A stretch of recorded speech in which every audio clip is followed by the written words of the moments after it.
welcome to Hoop's 45th birthday bash. Thank you, Walt Disney World, Larry Billman,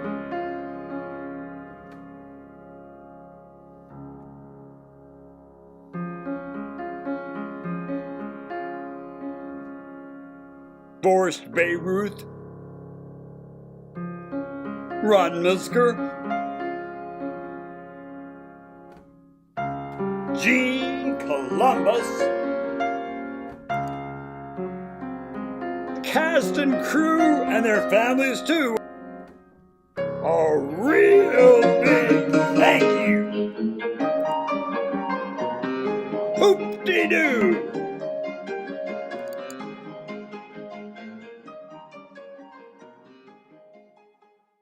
Ladies and gentlemen, boys and girls, welcome to a Mouse Clubhouse Conversation.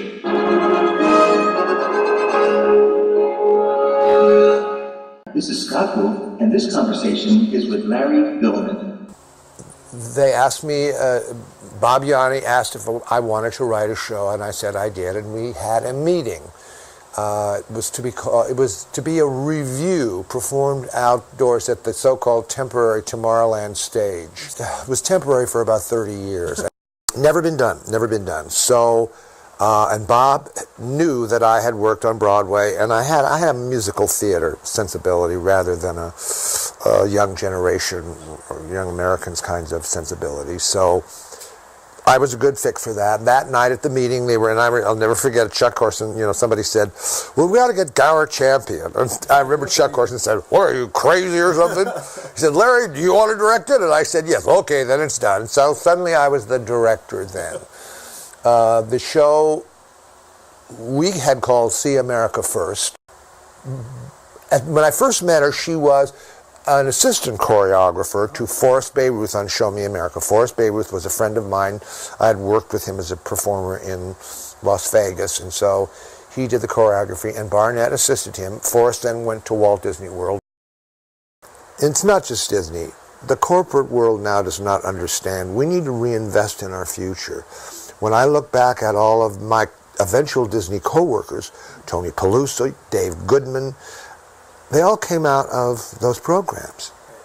And then I look at, the people whose careers, Sherry Eichen, who became the writer and producer of Cheers, winning an Emmy, walking up there with her stomach sticking out, was in the All-American College Singers. There was just a real training program where not only did we give kids a discipline, we gave them exposure, but then we could look around and see the bright ones.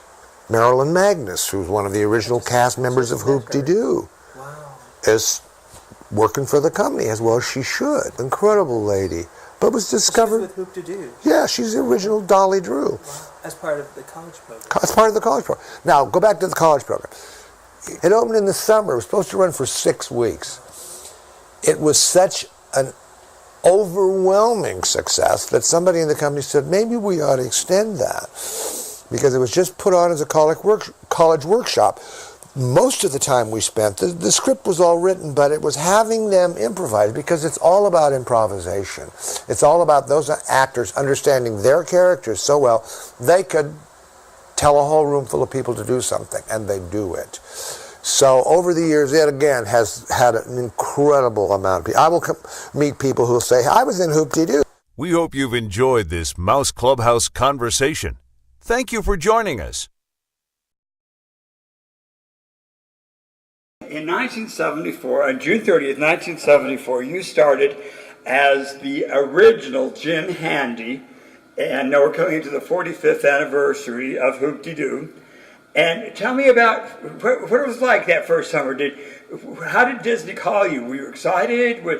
Oh my goodness, was I ever. I auditioned with a videotape in March of that year, and the good graces of my vocal instructor's wife happened to find this flyer and talked to me and a couple other students that I was in the music program at Illinois Wesleyan University in Bloomington, Illinois, and I thought, so I listened and I said, yeah, that sounds interesting. So I got the instructions, and they were quite detailed, and I just got done performing Godspell at Illinois University of Illinois State University.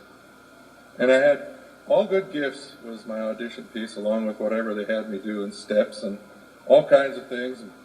And it wasn't the greatest quality. That Larry Billman was the one that saw me on this video and saw something that sort of was different than anybody else. I don't know what it was exactly. I did kind of get it out of him that I tend to reach out to people. And so I got the call on my birthday, May 3rd, 1974, right at noon, and it was Walt Disney asking me, "So Gary, would you like to work for Walt Disney World?" Silence. And a robust yes comes out of my voice, and I was thrilled to get the call.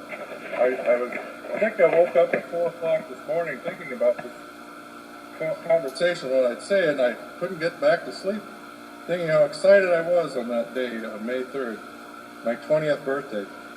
So then I get to Walt Disney, and it's a big place, and you show up for rehearsal. The first day you're nervous. And immediately we started bonding, and Larry was wonderful about getting us organized and walking us through the script, the first read-through. And of course, there's that opening day. Everybody has nerves, but we managed to get the bugs out, and probably, as I didn't really notice even the size of the audience, really. So